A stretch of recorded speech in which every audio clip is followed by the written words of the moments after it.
ఆమె చేయొచ్చు కదా.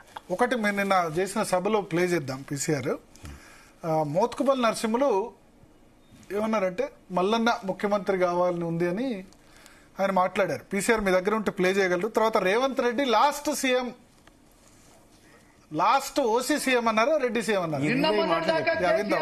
ఇవాళ రేవంత్ రెడ్డి ఉన్నాడు, రేపు మల్లన్న కావచ్చు.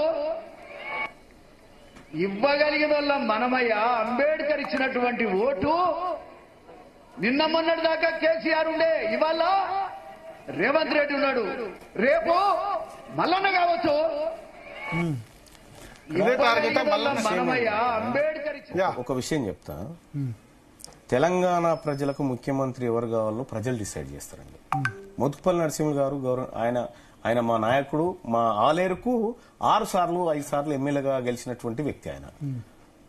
ఆయన నేను చేస్తున్నటువంటి పోరాటం కానీ నేను చేస్తున్నటువంటి కార్యక్రమాల్లో ఆయన అభిమానం కొద్దీ ఆ మాట అనొచ్చు, కానీ తిన్మార్ మళ్ళీ ఎప్పుడు ఆ మాట చెప్పలేదు. నేను స్టార్టింగ్ లోనే చెప్పినా, నేను పనిచేస్తున్న కార్యకర్తను మాత్రమే, ప్రజలకు ఎవరు ముఖ్యమంత్రి ఉండాలని ప్రజలు డిసైడ్ చేసుకుంటారు. మనం డిసైడ్ చేస్తాం. మల్లన్న కావద్దు అనుకోవట్లేదా ముఖ్యమంత్రి? ఎవరు అవకాశం వస్తే ప్రధానమంత్రి అయితా, ఎందుకుంటా? అవకాశం వస్తే ప్రధానమంత్రి అయితా, అదైనా ఆస్పిరేషన్ ఉండడం తప్పు కాదు. మరి ఎందుకు ఉండకూడదు? బీసీలకు ఏ బీసీ అయినా కావచ్చు, మల్లన్న అయితే బెటరా? నేను ఇప్పుడు ఏం చెప్తా ఉన్నా, మా బీసీలలో ఎవరైనా మేము హ్యాపీ. ఎవరైనా మేము హ్యాపీ. సో బీసీలో ఎవరైనా హ్యాపీ. మరి రేవంత్ రెడ్డి చివరి ఓసీ సీఎం అన్నారా రెడ్డి సీఎం అన్నారా? నేను వినలేదు. చివరి ఓసీ సీఎం అని చెప్పిన, చివరి ఓసీ సీఎం. ఇంకా ఓసీల నుంచి ఎవరు కారు ఎందుకు గారు అంటే బీసీలం చైతన్యవంతమైనము. ఇవాళ తెలంగాణ రాష్ట్రంలో మీరు ఆ పోలు పెట్టిరా, బహుశా పోల్ పెట్టారు, నడుస్తుంది, చూద్దాం. రైట్. బీసీ ఈ పాయింట్ తర్వాత రాహుల్ గాంధీ బయట కూడా ప్లే చేద్దాం. ఇక్కడ బీసీలం అందరం కూడా చైతన్యవంతమైన, గత పరిస్థితులు లేవు కాబట్టి మేమందరం కూడా మా ఓట్లు మాకేసుకున్న తర్వాత మేమే కదా, మా ప్రజలే కదా మంత్రులు ముఖ్యమంత్రులు అయ్యేది. రేవంత్ రెడ్డి తర్వాత అంటే ఇంకా రెడ్లు గారు ఓసీ నుంచి వెలమ గారు, కమ్మ గారు, ఇంకెందుకు?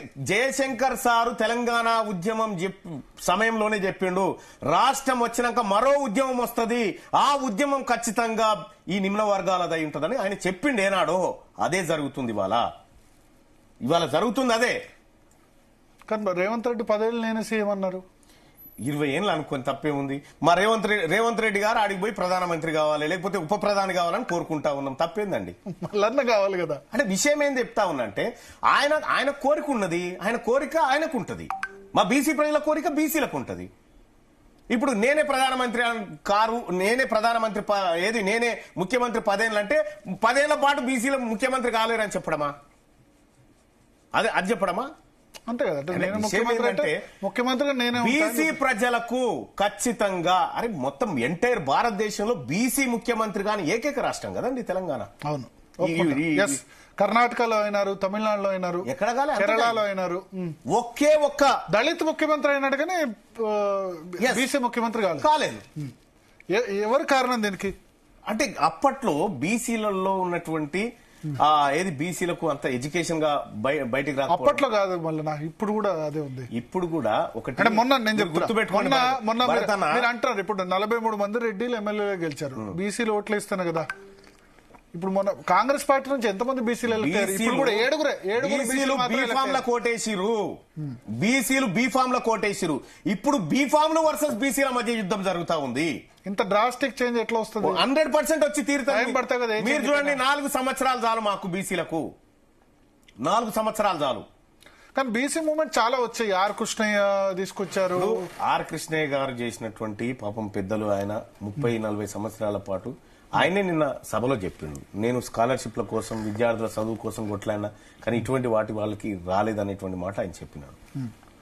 సో ఇవాళ మిగతా వాళ్ళు చేస్తున్న కేవలం రౌండ్ టేబుల్ సమావేశాలు, ఈ కార్యక్రమాలు కాదు, మేము ప్రత్యక్ష యుద్ధంలోకి దిగినాము. దీనికి లీడర్ మల్లన్న. నేను కాదు, బీసీ ప్రజలు. బీసీ ప్రజల తరఫున గట్టిగా వాయిస్. మా బీసీలలో ఉన్నటువంటి ప్రతి ఒక్క బిడ్డ అంటే పార్టీల నాయకుడే. ఇప్పుడు ఏ పార్టీకి భయపడకుండా వినిపిస్తుందంటే మళ్ళీ 100%. ఎందుకు భయపడతాం? ఓట్లు మాయి మా బీసీల ఓట్లు లేకుంటే ఎవరైనా ఒక వార్డు మెంబర్ గెలిచి చూపెట్టు చూద్దాం. నేనేమంటున్నా, మేము ఎవరికి భయపడాలి? మేము ఎందుకు భయపడాలి? మేము ఇన్ని సంవత్సరాలు భయపడుకుంటుంటేనే కదా మా పరిస్థితి ఇట్లా ఉంది. మేము ఎప్పుడో గర్జించాల్సిండే, కానీ సందర్భం సమయం ఆసన్నమైంది, దాన్ని బట్టి పోతా ఉన్నాం. కానీ ఎవరైనా బీసీ మూవ్మెంట్ మాట్లాడిన వాళ్ళు చాలా మంది ఎలక్షన్ లో ఓడిపోయిన సిచ్యువేషన్ ఉంది. కొన్ని జిల్లాలు ఇప్పుడు నల్గొండ, మహబూబ్నగర్లో కొంచెం రెడ్డిస్ అగేన్స్ట్ గా లేకపోతే గుర్తుపెట్టుకోండి భరత్ గారు, మీరు ఇంకా పాత లెక్కల్లో ఉన్నారు, పాత లెక్కల్లో ఉన్నారు. ఇవాళ స్వాతంత్రం వచ్చినప్పటి నుంచి ఇప్పటిదాకా, తెలంగాణ రాష్ట్రం ఏర్పడ్డప్పటి నుంచి ఇప్పటిదాకా నాకు మీ ఓట్లు వద్దు అని చెప్పినోడు ఎవడు లేదు. నేను చెప్పిన మాయే మాకు మస్తుగున్నాయి. ఇవాళ మీరు రేపు పట్టభద్రుల ఎమ్మెల్సీలు ఓన్లీ రెడ్డి ఓట్లు అందరి వద్దన్నారు, ఓసీ ఓట్లు రెడ్ల ఓట్లే. ఎందుకంటే రెడ్ల ఓట్లు అప్పర్ క్యాస్ట్ లో ఉన్నటువంటి బ్రాహ్మణులకు అన్యాయం జరిగింది, అప్పర్ క్యాస్ట్ లో ఉన్నటువంటి వైశ్యులకు అన్యాయం జరిగింది. వాళ్ళకు రాజకీయ పరంగా అవకాశాలు తగ్గిపోయినాయి, వాళ్ళకు రావాల్సిన కోటా దక్కలేదు. వాళ్ళ కోసం కూడా మేము కొట్లాడాలి. ఎవరైతే ఎక్కువగా అంటే కనిపిస్తూనే ఉంది లెక్కలు, వాళ్ళ వాటా ప్రకారం దక్కకుండా ఎవరైతే ఎత్తుకపోయినారో వాళ్ళ మీద యుద్ధం చేస్తా ఉన్నాము. సో మీ యుద్ధం రెడ్లు, వెల్మలు, కమ్మలు అంతే. కమ్మలతో ఇప్పుడు బాధ లేదండి మాకు.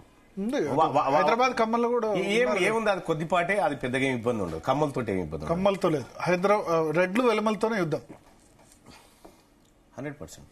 రాజకీయపరమైన యుద్ధం, వ్యక్తిగతమైనటువంటి యుద్ధం కాదు, రాజకీయపరమైనటువంటి యుద్ధం. తిట్లు ఇదే విధంగా కంటిన్యూ అవుతాయా? అరే మేము ఏమంటున్నాం, మమ్మల్ని తిడితే మేము సపరేట్ కూర్చుంటామండి.